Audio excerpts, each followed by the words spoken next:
Coming up on Mountain News this morning, we have some good news for fans of high school football here in Kentucky after a big announcement yesterday. And while Pathfinders of Perry County are excited that more people are out using local trails, there is a concern that people are not doing so safely. Dedicated to Eastern and Southern Kentucky, this is WYMT Mountain News This Morning.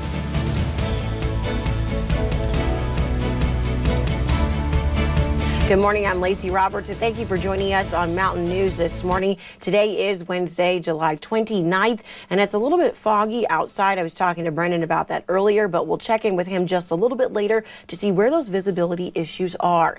Well, bars across Kentucky were closed yesterday, and restaurants limited to only 25% capacity. This is because of new orders from Governor Andy Beshear Monday to combat the trend of increasing COVID-19 cases in Kentucky. Restaurant owners say that for 2 weeks, this is sustainable just as long as the community continues to support them. My biggest message is we have put up a tent. We have a lot of outdoor seating. We are taking every precaution. We're making sure that we disinfect. Still come out and eat. And if you aren't comfortable coming out and eating, go into to-goes. We don't care to bring your order out to you, or if you can walk in for just a few minutes. Craddock says that if they have to go back to to-go orders only, it could be disastrous for local restaurants. And 2 restaurants in Pulaski County are closing temporarily because of COVID-19 concerns. Mellow Mushroom announced on its Facebook page that an employee tested positive. People with the restaurant say that they've worked to identify and contact anyone who may have been exposed. The restaurant is set to reopen on August 11th. Guthrie's Grill is also closing for 1 week. In a Facebook post as well, people with that restaurant say it was to make sure employees were in the clear. Guthrie's plan to reopen on August 4th. And the governor's latest restrictions forced bars to close their doors for at least the next 2 weeks. But that order does not apply to breweries and distilleries. Nick Oliver talked to one brewery owner about his reaction to the restrictions and what they're doing with the state's guidelines. While bars across Kentucky have been forced to shut their doors in the latest mandate from the governor, breweries are still allowed to brew and serve. The governor says they are classified as a venue where they make and sell their own product. I kind of joke, I'll walk on, my hands standing on my head if I have to. Whatever you got to do to keep your business alive. Tyler Montgomery is the owner of Winchester's A Better Brewing Company. He says hearing his facility can stay open was a sigh of relief. We have to make our own product. So, there's a cost there, and it takes time, it takes man hours, things that we can't shut down. The brewery also sells snack foods and will be treated like a restaurant when it comes to capacities. They are limited to 16 people inside, but can have their full capacity outside as long as everyone is social distance. Masks are already a requirement to get in. But overall, the open sign still hangs through everything 2020 has brought on. We could have never foreseen that we would have to do this. We thought the hardest thing would be making beer and getting people to come in and taste our beer. Now we have to, go through different guidelines. And every business has to overcome something. If we can overcome this and come out on the other side, there's nothing that'll hold us back, So in Winchester, Nick Oliver, WYMT Mountain News. The governor said that he hopes to reopen bars and raise the restaurant capacity in 2 weeks, but he says the number of new cases will need to drop substantially. And high school football coaches, players, and fans got some good news yesterday.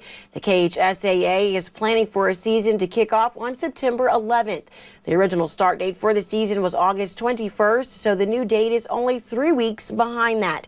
Pikeville head coach Chris McNamee says that he hopes teams across the Commonwealth continue to keep their players and coaches safe before the season opener. Well, we're going to do our part, and I hope that all the teams across the state are doing their part. And like I said, it's not anything that we've ever done before, and it's not exciting like a football practice is. But kids need to be out. They need to be working out. They need to do it in a safe way, and we're ensuring that. And we're going to do everything we can to make sure that we continue doing that so we can have a season.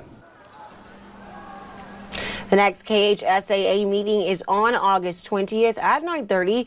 In that meeting, the Board of Control will discuss if it's safe to move forward with that current plan. And more people are discovering the trails at the Perry County Park. With Pathfinders of Perry County and Ben Brahman are excited. They're noticing some issues. Brahman put out a post on Facebook after noticing motorbike and horse tracks. While they hate to turn anyone away, they say motorized vehicles and horses not only damage the trails, but can be a danger to hikers. The danger is the element of surprise. I mean, you have someone on a horse turning a corner and a mountain bike coming at a high speed, or a runner coming at a high speed around a blind corner. It's going to put both of those users at danger. Brayman says if you see misuse of the trails, to report it to the fiscal court or Pathfinders of Perry County. And doctors see an increase in orthopedic-related injuries every summer, but maybe more so this summer as people are spending even more time outdoors. One hospital in our region has a new clinic where they say orthopedic doctors are more readily available. Kimberly Keegi has a story. Whether it's shoulder pain or knee pain, a new walk-in orthopedic clinic is cutting wait times for patients. With the walk-in clinic, we're trying to just do everything we can to be available for anybody that needs help. Like I said, we'd be glad to schedule appointments, especially for the chronic issues, but if you have something that can't wait, we just want to be available to take care of those needs. The walk-in orthopedic clinic is available from 8 a.m. to 9 a.m. Monday through Friday, no appointments needed, creating a one-stop shop for patients with x-rays available on the same floor. If you have an injury, a lot of times you end up going to the emergency room, but if we're able to see you here, then sometimes it makes it a little bit easier and you're able to see the specialist that you need without having to spend the extra time at the emergency room. Pikeville Medical Center Dr. Jamie Varney says skipping treatment for orthopedic injuries can be life-altering. If you have an injury and you have pain, it's really important that you're evaluated by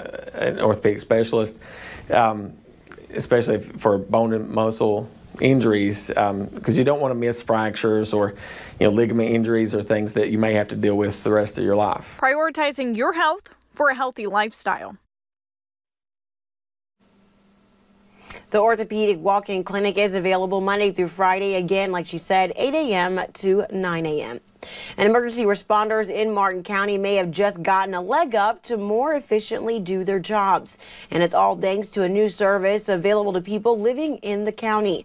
911 Communications Director Jordan Wheeler announced the county's utilization of emergency health profiles. You can now go online and register for a free account and log any important medical information for first responders. Wheeler says they will help you and first responders.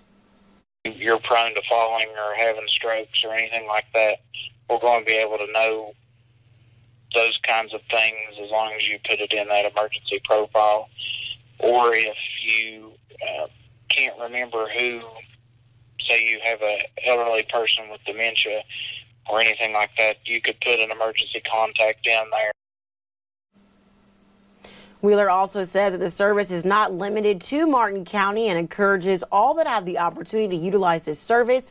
All you need to do is associate a phone number with the profile, and it can be used whenever responders use this program across the country. And yesterday we told you about reports of mysterious seeds and other items, usually from Asia, ending up in Kentuckians' mailboxes. The USDA hinting at a possible answer, saying at this time we don't have any evidence indicating this is something other than a brushing scam.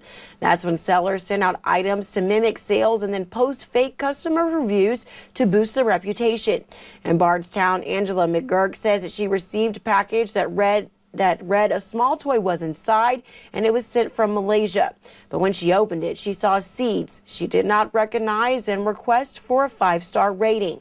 Even if this is the motive behind the packages, Angela worries about the unintended consequences.